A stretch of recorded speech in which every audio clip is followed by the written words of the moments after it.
There is a moment almost everyone has lived through. You are sitting across from someone, and somewhere deep inside, a quiet voice is already telling you the truth. This is not right.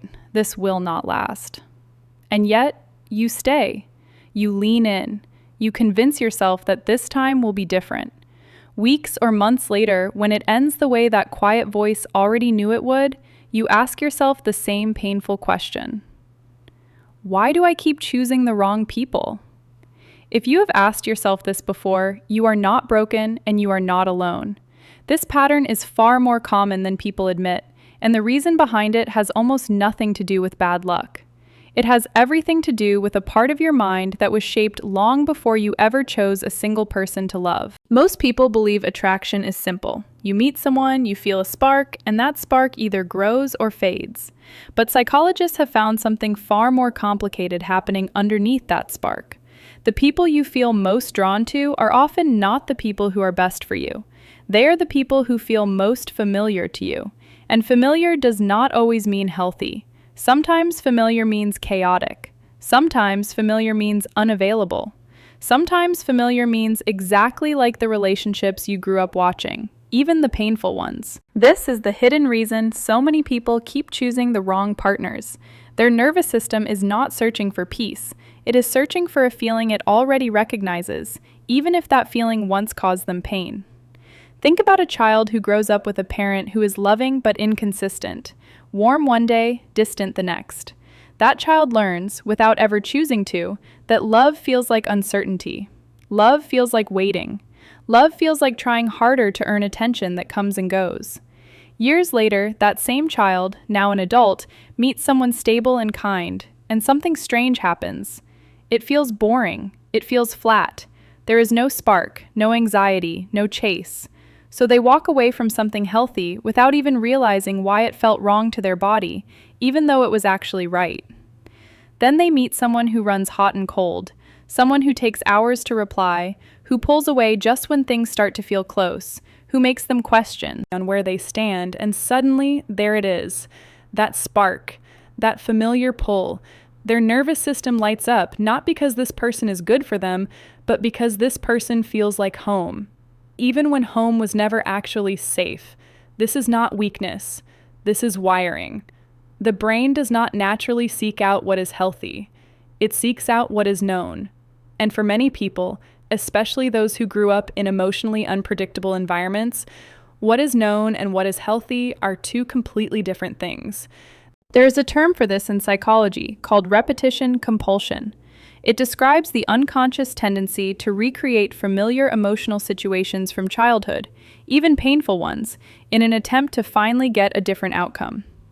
On some deep level, a person keeps choosing partners who are emotionally unavailable because a part of them is still trying to win the love of someone who once could not give it. They are not dating a new person. They are unconsciously replaying an old story, hoping this time the ending will change. But here is the truth nobody tells you. You cannot heal an old wound by reopening it with someone new. The partner in front of you is not the parent, the caregiver, or the person from your past. Trying to fix an old pattern through a new relationship almost never works, because the new person did not create the wound, and they cannot be forced to heal it either. This pattern often hides behind another dangerous belief, the idea that love is supposed to be difficult. Many people confuse intensity with intimacy. They believe that if a relationship feels calm, it must be missing something. They mistake anxiety for chemistry. They mistake jealousy for passion. They mistake being kept guessing for being genuinely wanted. But real intimacy rarely feels like a roller coaster. Exhales. Real intimacy feels like being able to exhale. It feels like consistency, not chaos. So why does calm love sometimes feel unfamiliar or even unsettling at first? Because for someone who grew up associating love with effort and uncertainty, safety can initially feel like something is missing, simply because their body has never learned what safety feels like in a relationship before. This is why healing does not happen by chasing another exciting spark. It happens by slowly teaching your nervous system a new definition of love, one where stability does not equal boredom, and where being chosen consistently does not feel suspicious. Another hidden factor in this cycle is self-worth.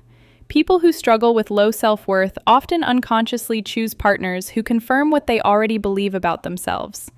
If someone secretly believes they are not enough, they may be drawn to partners who treat them exactly that way, because on some level it feels more believable than being treated well.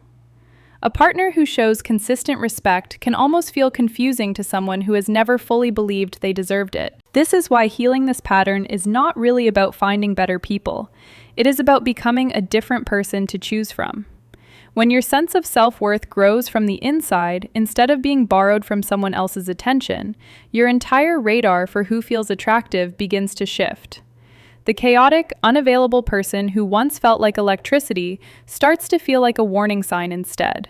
And the calm, consistent person who once felt boring starts to feel like relief. Breaking this cycle usually starts with awareness, not action. The next time you feel that instant, overwhelming spark with someone new, pause and ask yourself a simple question. Does this feeling remind me of anything from my past? Not in a way that blames anyone, but in a way that brings the pattern into the light. Awareness alone does not fix everything, but it interrupts the autopilot that keeps pulling you toward the same outcome. It also helps to slow down. Chemistry can be manufactured by uncertainty.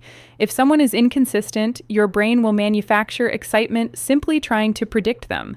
That excitement can feel like connection, but it is often just anxiety wearing a disguise. Real connection reveals itself with time, consistency, and emotional safety, not within the first few electric conversations. Finally, healing this pattern means learning to tolerate calm. If you have spent years associating love with tension, peace might genuinely feel unfamiliar at first. That discomfort is not a sign that something is wrong. It is a sign that your nervous system is finally being offered something different from what it has always known, and it simply needs time to trust it. You are not doomed to repeat the same relationship in different bodies forever. The pattern that shaped your attraction was learned, which means it can also be unlearned. It does not happen by overthinking every date or analyzing every person you meet. It happens slowly, by choosing safety even when it feels unfamiliar, by questioning the spark instead of chasing it blindly, and by giving yourself the same steady love you have been searching for in everyone else. There is one more piece of this puzzle that rarely gets talked about, and it might be the most important part. Choosing the wrong people is not only about who you are drawn to, it is also about who you allow to stay. Many people can spot a red flag within the first few weeks of meeting someone. They notice the inconsistency, the small disrespect, the way they feel slightly smaller after certain conversations. But noticing a red flag and acting on it are two very different things. Recognizing the pattern intellectually does not automatically stop the emotional pull that keeps you standing in front of it. This is why healing takes more than knowledge. It takes practice. Every time you choose to walk away from something that feels exciting but unstable, you are not just avoiding a bad relationship. You are quietly teaching your nervous system a new lesson, one small decision at a time. And every time you choose to stay in something calm instead of leaving because it feels unfamiliar, you are doing the same thing in reverse.